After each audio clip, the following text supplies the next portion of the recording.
अनचाही शादी में मनचाही दूल्हा 27। सुशीला जी वो आज क्लास में एक लड़की कम है। पता करने पर पता चला वो बीमार है। क्या हुआ है उसे? सुशीला यह सुनकर चौंक जाती है। वो ईशा को क्या बताएं? सुशीला जी बोलिए ना, क्या हुआ है ज्योति को और अभी उसके पास कौन है? और वो कौन सी अस्पताल में है अभी? इतने सब सवाल सुनकर सुशीला डर जाती है। ईशा सुशीला जी के कंधे पर हाथ रखकर, सुशीला जी क्या हुआ, आप इतना डर क्यों रही हो? मैंने बस इतना ही पूछा है, ज्योति के पास कौन है और वो कौन सी अस्पताल में है?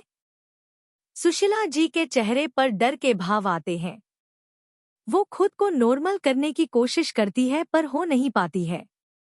वो ज्योति के पास अभी दूसरी मैम है और वो पास वाली सिटी अस्पताल में ही है। आज शाम तक उसकी छुट्टी हो जाएगी।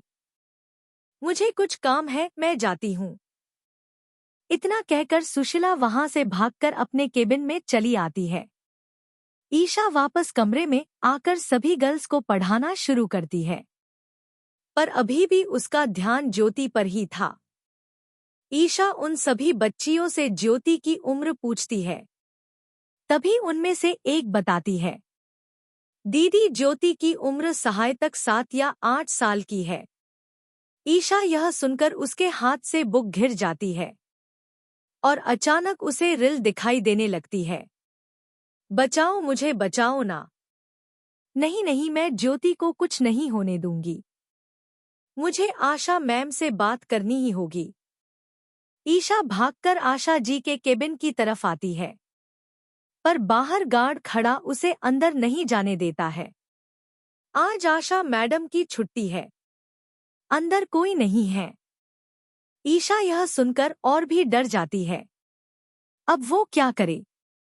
कहीं उस बच्ची के पास अभी वही टिंचर तो नहीं है ना? प्लीज मुझे अंदर जाना बहुत जरूरी है। मुझे आशा मैम से बात करनी है। जरूरी बात है, प्लीज। देखिए मैम अभी अंदर नहीं है। वो आज एनजीओ आए नहीं हैं। आज उनका बेटा बहुत साल बाद भारत लौट रहा है, इसलिए वो आज काम पर नहीं आए हैं। ईशा के आंख से लगातार आंसू बह रहे होते हैं। उसे समझ नहीं आ रहा होता है क्या करे वो। यह सब क्या हो रहा है? ईशा के फोन बजने की आवाज आती है। नंबर देखकर जिया का होता है। ईशा अपने आंसू पोंछती है और लंबी सांस छोड़कर फोन उठाती है। ईशा कुछ बोलती उसे पहले ही जिया शुरू हो जाती है। ईशु कहाँ यह गई तू? मैंने बोला ना आज जल्दी आ जाना, फिर तू अभी तक आई क्यों नहीं? और पता नहीं मेरा मन बहुत घबरा रहा है ईशु। तू सही है ना? हाँ जिया, मैं बिल्कुल ठीक हूँ। आज बड़ी मैडम नहीं आई इसलिए मैं जल्दी नहीं आ पाऊंगी उनकी परमिशन के बिना। जिया मैं सीधी एनजीओ से होटल पहुंच जाऊंगी, तू चिंता मत कर। इतना कहकर ईशा फोन रख देती है। जिया फोन को अपने कलेजे से लगाकर, मुझे ऐसा क्यों लग रहा है ईशु किसी मुसीबत में फंसने वाली है। उसने कल कुछ बताया ही एनजीओ के बारे में, वो कल भी टेंशन में ही लग रही थी। क्या करूं मैं? जिया अपने कमरे में लगी कृष्ण भगवान की मूर्ति के पास आकर है, कान्हा जी मेरी ईशु का ध्यान रखना। वो कमजोर नहीं है, पर उसे अभी भी वही पुरानी बात कमजोर कर रही है। कान्हा जी मेरी ईशु को हिम्मत देना। ईशा एनजीओ से निकलकर गाड़ी स्टार्ट करके पास वाली सिटी अस्पताल में जाती है। ईशा को बस वो बच्ची ही दिखाई देती है। ज्योति तू चिंता मत कर, तुझे मैं कुछ नहीं होने दूंगी। ईशा सिटी अस्पताल के बाहर गाड़ी रोककर अंदर जाती है। अंदर नर्स से ज्योति के रूम के बारे में पूछती है, पर ज्योति नाम का कोई पेशेंट नहीं है। नर्स इतना कहकर काम लग जाती है। ईशा सुशीला की बात एक बात फिर सोचती है। सुशीला जी ने तो यह अस्पताल बताई थी। वो एक बार फिर पूछती है, मैम ज्योति नाम की छोटी बच्ची, आप ध्यान से देखिए, कहीं नाम लिखा होगा, कल ही उसे एडमिट किया है।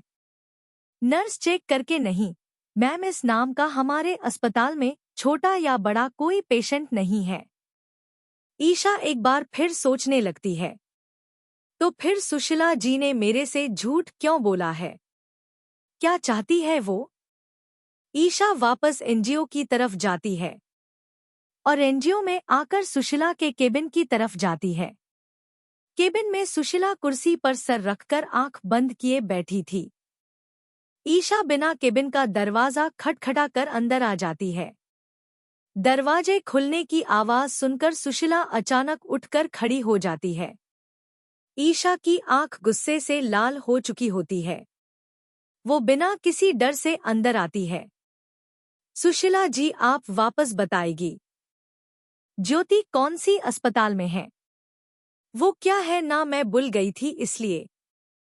सुशीला डर की वजह से धीमी आवाज में, ईशा वो ज्योति सिटी अस्पताल में ही तो है। मैंने बताया ना सुबह। ईशा सुशीला पर आंख निकालकर, आप सच बताएगी या मैं पुलिस को फोन करूं? अगले भाग में कैसा लगा आज का भाग जरूर बताएं और समीक्षा जरूर दे। धन्यवाद।